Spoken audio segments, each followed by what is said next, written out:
I'm trying to make a wage now. Money, money, money, money, money makes the world go round. I need money, money, money, money, money. Money got me feeling down. They said go and chase the dreams, but never told me that I have to wake up. Hey everyone, welcome to another Money Conversations with Mars. My name is Marshall B. Weeks. I'm a licensed financial coach. Greeting you on this Monday, September 11th. Financial Literacy Month is September. Also, in memory of those, September 11th, 2001. For those we lost, for those who fought, for those who rescued, exhibited much bravery and courage. We salute you today. I hope everyone's been doing well. We're going to talk about something I feel is very useful because everyone knows gross and net. Everybody, right? And so sometimes people who are just learning about finances, they may get gross and net confused. And so we're going to talk about it, just a quick overview, nothing too intense. I also included some information for the business owner because they're looking at their gross income and their gross net, but it's slightly different, similar. However, we're going to go over that. What did you all do this weekend? Hopefully fall is coming soon. I'm sure you all are tired of that hot weather. We enjoyed a nice weekend in Panama City. I don't know why I get Panama City and Pensacola confused. I've never been to Pensacola. This was my first time in Panama City, and then we went over the bridge or whatever you want to call it to Panama City Beach, which was nice. I prefer the Panama City side. It was so nice to meet the people. I feel like I finally experienced Southern hospitality. It was really great. Everyone was so friendly, greeting the kids and letting the kids fish with them and, the people at the local restaurant. It was actually a marina where boats just pull up and walk into the restaurant. It was really, really cool. Like an actual marina. You could walk too far and fall right out into the water. So I heard one of the other people eating there asking the waitress, has anyone ever fallen? And she's like, oh, plenty of people have fallen. So they actually have a sign up that reads, children 12 and under stay at the table. But again, because the fish were out and the boats were, you could see them moving on by. And, there were a couple other kids there with their families. And, the people who were sitting along the window, they would tell the kids, come over here and look at the fish. And it was just a really, really good time. So I say all that to say, when you're budgeting, make sure you include some money for some rest and relaxation because you deserve it. Okay. All right. So let me share my screen. And let's jump into what we're going to talk about today. And as I said, we're talking about gross versus net. So I'm sharing, and let's make this big. All right, gross versus net. Gross income is an individual's total earnings before taxes or other deductions, right? So if you look at your pay stub, you will see the gross. So that is before anything else comes out, right? And a lot of us will say, man, I wish I was taking home the gross, opposed to the net. But it's good to know what the gross is because for someone who would go and purchase a home, they're going to tell you that you are pre-qualified based on your gross. That has been my experience. I've purchased 3 homes and they want to know all the income that's coming into your household. And what I have found is that they will pre-qualify you off of your gross, and it is up to you, unless you have a really good mortgage broker or whoever you're working with who is really thinking about you and what your spending habits are, and just really telling you to be real, be realistic. You know what you spend, you know what you do. I remember the first home I bought on my own, which the first one was joint, the second one was completely on my own. And just like the first time, they were basing everything off of the gross income. And I had to put my foot down and say, no, I'm only going to purchase a house here, even though I'm qualified for here. Folks, we have expenses, things come up, and I wanted to make sure I had enough for an emergency fund. I still wanted to eat out every now and then. I did not want to purchase all the way up here, and that's all I'd be able to do is to live in the house, right? That's no fun. I want the best of both worlds. So let me look at my net income and base it off of that. Let's switch gears. We're going to go back and forth for the sake of comparison. So let's say you're a business. Your gross income for a business is your total revenues minus the cost of goods sold.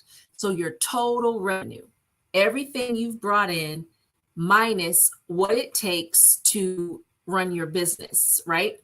So we have operating expenses, and let's look at the definition for cost of goods sold. This is referring to your business expenses directly tied to the production and sale of a company's goods and services. So let's say your business is a coffee shop and people come in to purchase coffee. Someone comes in, they purchase their morning coffee. Your cost of goods sold, the cups, the lids, the liquid, the coffee beans, that's what cost of goods sold. Your operation expenses are administrative services, maybe your marketing, maybe you're huge, so you need a human resources staff. That is the difference between your operating expenses and cost of goods sold. Let's look at your net income. Your net income is the final paycheck amount after taxes and deductions. Your net income for a business is the total amount of revenue less the total amount of expenses. Let's look at an income statement example. What do you think about this? How many of you out there who own businesses have an income statement? You see your total revenue, your cost of goods sold, your gross profit, minus selling, general, administrative, research and development, then your operating income, interest expenses, pre-tax, taxes. Here's your net income. So that's for the year in these examples. So you're looking at deducting all of these business expenses, everyday business expenses, and then that's what you would have made for the year. Now, I hope, of course, we want to make more than $857 net income, but this could be for a new business. Maybe they were open a few months out of the year. You never know. But this is an example of your income statement. Let's look at a personal statement example. So this is your budget. This is a personal monthly budget template. They all look different. I found this on Wall Street Mojo. So we would put our starting balance there. Let's say what we had in our checking account. We get paid again. We're going to deduct all of our expenses, rent, mortgage, child care, clothes, food, entertainment, whatever your expenses are. And then after you deduct that, you have your net left over. Does that make sense? So business and personal, similar but different. And it's just that with business, your expenses are categorized different opposed to personal. All right, because you should prosper. So folks, I like doing budgets. That's how my financial journey began, is me creating my own budget for myself. Then I started doing them for friends and family. I would spend Saturday mornings literally going over my budget. It became a habit. And that's how I was able to keep track of all of my money down to the penny. And so, my friends would kind of joke me about that because I was serious about that budget. I needed to know how much money I had at all times. Keeping it in your head when we have so many things going on, it's really not a good idea because you will probably end up spending more if you're keeping track of it in your head, which is really not keeping track. And we tend to swipe that debit card going out and you're trying to calculate it in your head, and you may forget that you have auto deductions for different bills and things coming out. And then the next thing you know, you're bouncing things all over the place. And then that's extra fees. And then the next time you get paid, you don't really see your paycheck because all of that is being deducted. So having a budget is so, so, so important. And again, that's when you're able to plan for your trips, your vacations, your birthdays, all your special occasions, renovations for your home, new car purchase. It's all based on your budget. And you can have a budget or your personal financial statement, looking at that and deciding on, what short-term goals should I make? What long-term goals I should make, okay? So it's very important to know those small concepts, because knowing those little things can help you make huge decisions when you know the difference between gross and net. All right, so do not forget our Fabulous Five. Monday through Friday, we have Terry, Sparkle, Angela, Piangela, and Regina, 7 a.m. to 7:30 p.m. Monday through Friday, live, empowered mornings. Make sure you set your clock so you can catch them in the morning, giving you your daily dose of empowerment. We have the Charge Room show coming up tomorrow, 1 to 1:30 p.m., a safe space for healing with the great Ilyasah Simpson. And watch out for It's Uniquely Gorgeous every Wednesday at 8 o'clock p.m. Join Regina Hutt.